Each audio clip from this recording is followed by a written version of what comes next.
and welcome back to Vancouver Actors Podcast Ep.4. I am your host, Michael Coleman. One of the recurring questions that we've had so far is how do we deal with being nervous at auditions? A lot of people will say, I feel like when I rehearse it at home or when I rehearse it with my coach or with my boyfriend or girlfriend or whatever it is, I feel like I nail it, and then as soon as I get to the audition, it's like I lose it all. I get so nervous and I get so scared and I just start losing things. So it's a really common trait that happens and a common occurrence. I'm actually going to give you some advice. A lot of acting skills we can learn fall outside of the traditional acting books. So one of the most important books that I ever read was a book called Super Freakonomics. And there is a part of the book in Super Freakonomics where it talks about training police officers to go into highly stressful situations. And it's really fascinating because it talks about when they go into highly stressful situations, a lot of times certain parts of their brain just shut down and it doesn't make a lot of sense. And they lose the ability to have some of the common social behaviors or ideas that they would have had. And it's a really fascinating chapter, and it'll help understand also the highly stressful situation we do as actors when we go into the audition room. So in the spirit of that, I want to walk you through a couple of different ideas that I have. They're a little there we go, so good. These are some of the different exercises that I personally use. There's 1,000,001. If you have something that isn't on here that works for you, we'd love to hear from you because we would love to add to our repertoire of ideas. Again, Vancouver Actors Podcast's mission is to diversify and strengthen our community here in Vancouver and to create more opportunities for us all. I mean, the reality is the more of us that get really good at this and the more of us that work together will create the brand or the awareness globally that this is where people want to come and where they want to start casting from. So let's continue to work with each other and let's find win-win situations. When one of us gets better, we all get better. So here's some ideas that I personally use with regards to finding a way to navigate my nerves. Again, I've been doing this for 30 years. I've worked with many of these casting directors for decades. I've been on different shows, some for, over 5, 6, 7 years. And I still get so crazy nervous every single time. It blows my mind. One of the things I love is that it keeps me nervous, and that means it's important to me. Like the nerves to me tell my body, oh, this is important. That's why you're scared. You're about to be vulnerable. You're about to share your art, and you really care what people think. And that's a cool feeling 30 years in to still, I feel like it's this, if you had the ability to feel like that first spark of romance every day for 30 years. And I think we get to do that as actors, and that's exciting. So I'm going to walk you through how we transition some of the fear into excitement, because a lot of the physical and emotional elements of fear and excitement are very similar to one another. So I'd say let's not get rid of our fear. Let's just transition it into excitement so that we can come from a place of confidence that we're going to be able to behave truthfully under imaginary circumstances. So the first thing I'm going to talk about here is something called square breathing. I actually got this after I had a serious medical condition. I had a life-threatening disease where it caused some PTSD type elements in my body, and one of the therapists I worked with did something called square breathing. So I'm just going to show you here really quickly here with a diagram in terms of how it works. And I'm going to say, I've always done square breathing based on a 6-second system. So what I would do is inhale, a steady inhale for 6 seconds, and then at the end of the 6 seconds I hold it, and then I hold it for 6 seconds, and then I do a steady, consistent release of that same air for 6 seconds, and then I leave it out of my body for 6 seconds. Now, if you do this even for a minute or two, I guarantee you're going to find an epic change in the level of nervousness and how grounded you are with your body and the world around you. If you do this for a couple of minutes, you're going to come to a place where you have all your emotions are going to be accessible, you're going to be grounded, you're still going to feel that excitement, but it's going to transition from fear into excitement. So again, it's very difficult for me to talk and do this, but basically, so I'll try to do it in a series of 4 seconds, but I would slowly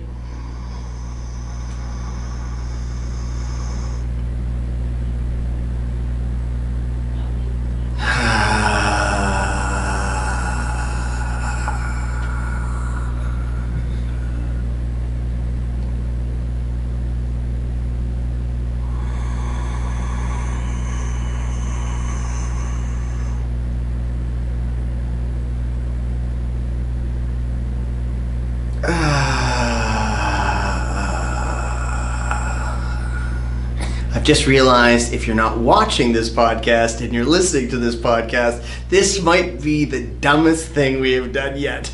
Basically, I have been inhaling for 4 seconds, holding for 4, exhaling for 4, leaving it out for a 4. It also is the same sound I make when I have too much dairy, as I am lactose intolerant. So this is our square breathing. The next thing I have was a great exercise I learned when I'm having an immediate panic attack, and again from the same stressful medical situation, but it's something I find great for my acting, and it's just referred to as the 5 sentences. So what you do is you ground yourself, you sit, you relax, you look around you, and you find 5 things you can see, and you identify them. So I might say TV, chair, floor, photograph, light switch, and I just find 5 things I can see. Then I touch 4 things: dry erase, wall, wood watch, face. So I touch 4 things, and then I listen for 3 things: the sound of my own voice, the street traffic outside, which hopefully you can't hear because our microphone is so good, and then I don't have a third one, so maybe I'll. And now I'm into the third thing. Second thing, I want to find 2 things I can smell. The room I'm in right now has a nice, pleasant aroma. So I don't want to go into too much detail, but I can smell the room. And then the second thing I usually do is I try to find something on my body. So I actually love the smell of my wood watch, so I'll smell my wood watch. Now my senses have gone from 5 things I can see, 4 things I can touch, 3 things I can hear, 2 things I can smell, and finally 1 thing I can touch. In a COVID world, it's probably not a great idea to lick your hand, but that is what I do. My final piece is always just a lick of the hand, and then I feel what my hand tastes like. But you'll find that when I access all 5 of my senses in a very controlled, simplistic fashion, my panic attack dissipates.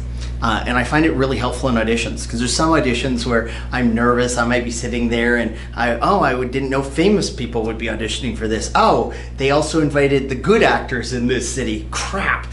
So there's a lot of different things that can create anxiety for us. Or, oh my gosh, it's so many pages. Or, oh my gosh, should I ask that question? Oh my gosh, everybody else is wearing a shirt that's the same. I'm the only one not wearing that shirt. Oh my gosh, I'm blowing it. There's a lot of reasons we can get excited and upset, but when we do our 5 senses, that helps. And then when I'm in the room, another thing I do is just a simple thing called 5 truths. And what it does is it just gets my mind into a default. I'm just into a natural, organic, immediate response to being authentic with the truth. So I'll just sit in my chair often. Instead of thinking about all my words or memorizing my script, I just sit there, black chair, blue wall, Riverdale poster, camera, tripod.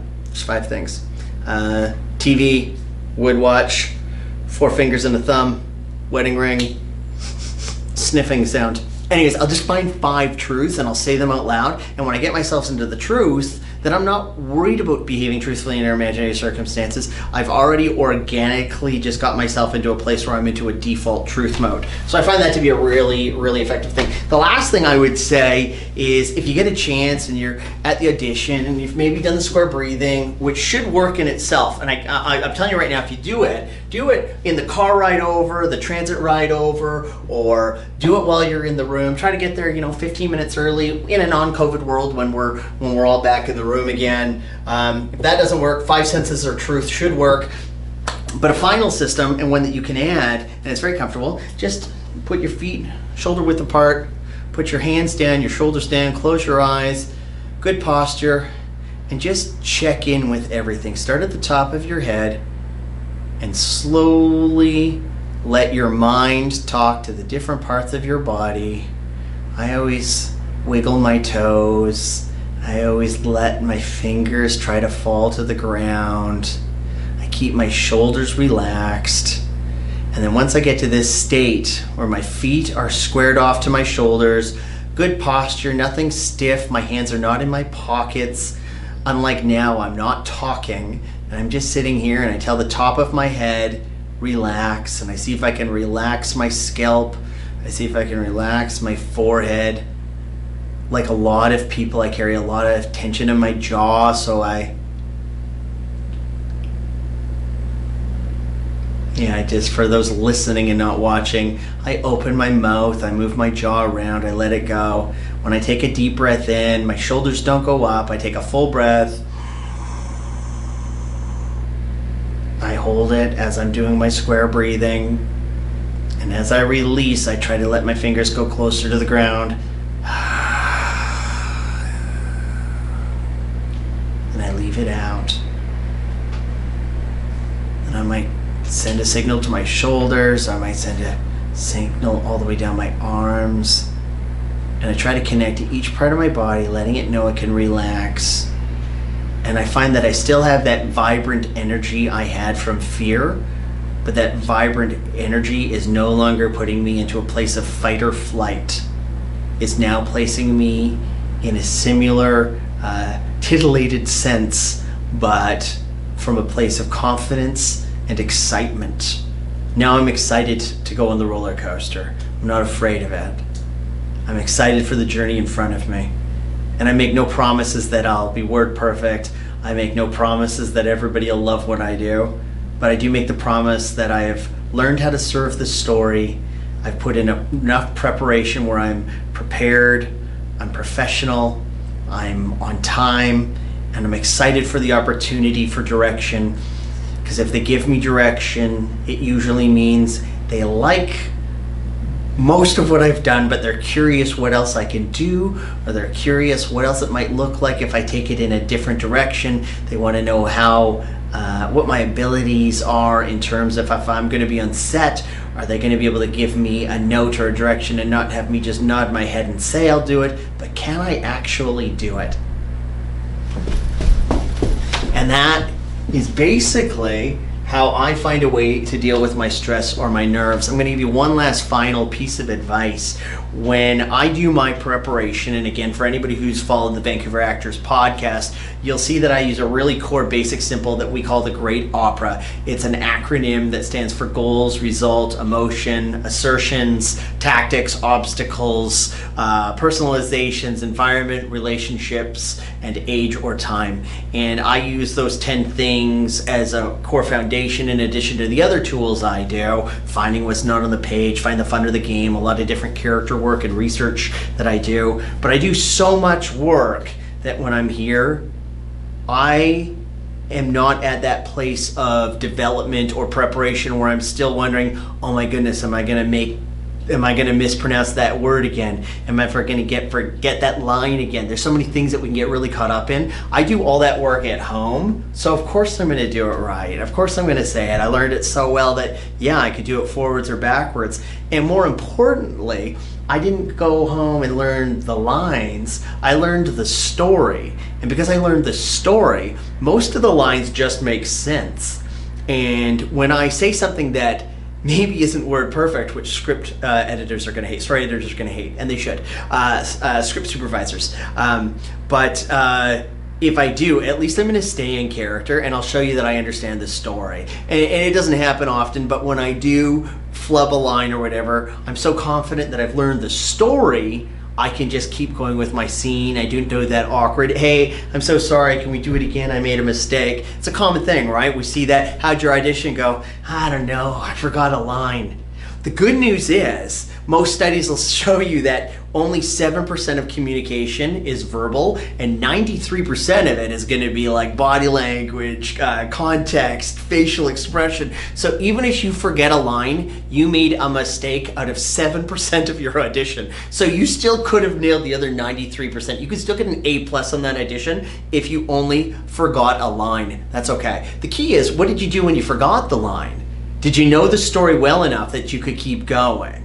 Did you know the story well enough? Were you grounded? Did you do the pre-work so that when you get a redirect and you realize that you need to get a line right, that you were able to regroup, reset, and get it right on the second take? Anybody who's, again, when you've been in the industry as long as I have, I've worked with some of the names of, some of the bigger names in the industry. And one of my favorite things is when they make mistakes. I love when famous people make mistakes, especially people I grew up watching, because then I realize, oh my gosh, even my heroes screw up their lines once in a while. So I'm by no means suggesting screw up your lines, don't learn the words, anything like that, but realize it's actually a part of it. So learn the story, learn how to get grounded. Square breathing is invaluable, and then just learn how to self-assess so that you know that if you went in and served the story and did what you meant to do, and then you were able to hear the direction if they asked for a redirection, and not just nod your head and do it, but actually apply it, you will find that you'll be one of those actors that gets invited back in time and time and time again. One of the most complimentary things I think a casting director can say, and I saw a local casting director say this about a fellow actor the other day, that even when there's nothing in a certain project for one of the actresses we have in town, she brings her in anyways because she's just such a great storyteller that the casting director says, even if she's the wrong look, age, height, whatever thing that we might still be looking at in terms of characteristics, she's such a good storyteller that she'll often change the director or producer's mind because they want her serving that story. So keep that in mind. You know, there's going to be a lot of elements of this business that, yeah, you're right. There's an element of luck. There's an element of look. There's an element of a lot of different things. But if you learn how to serve the story to an element that you're capable of direction, you're capable of getting yourself grounded in a confident delivery, you're going to find yourself in more casting rooms than not. And when you're in more casting rooms and capable of taking direction and working professionally and respectfully with the casting directors, you're going to find yourself on set more often than not. People often ask me, what is my audition success rate? And I say it's 100%. That doesn't mean I book 100% of the things that I go out for. Blows my mind too. But I go in, and every single time I go in with enough preparation that I know I've served the story. I feel really great about the work I did. I feel a lot of gratitude for the opportunity to do my work or my art. I don't call my agent later to ask if we booked it or not. I consider the audition the performance. And if they really liked the performance, I will do it again, but you got to get me a trailer and you got to pay my rate. I'll always work for free once. So I think actors that get into that mindset and start treating the audition like it is the show, do it. And treat it like that is it. You've got a paid audience. Sometimes it's an audience of one, sometimes it's an audience of a camera. Do that, get to a place where you know you've delivered a great performance, and you're not showing the potential of, imagine this acting if it was only a little bit better, give me more time. Don't do that. Show them what it can be. That doesn't mean you're not capable of direction. It doesn't mean you're bringing in a final piece, but show them what a professional actor can do, and you'll find yourself on set more times than not. So this is our final podcast until January 4th, when we will be back. Our producer, Lydia Rimmer, LY, why not, LYDIARIMMER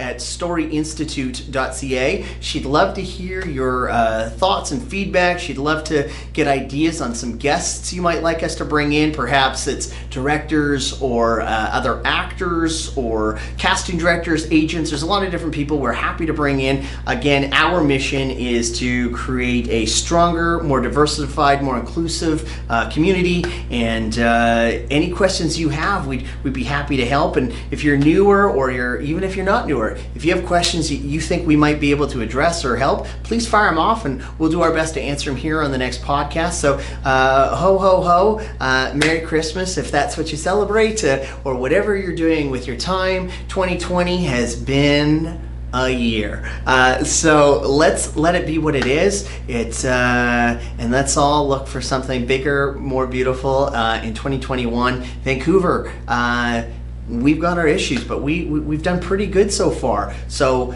pilot season and the whole year, I'm hearing lots of great rumors about different shows and movies and animated projects that are all planning on being here in 2021. That window of opportunity we were looking for, it's here. So let's be better than we've ever been. Let's be supportive of one another, and let's create one of the top film destinations in the world, which we're already there. So let's just make it better. Happy holidays, everyone, and I look forward to seeing you in 2021.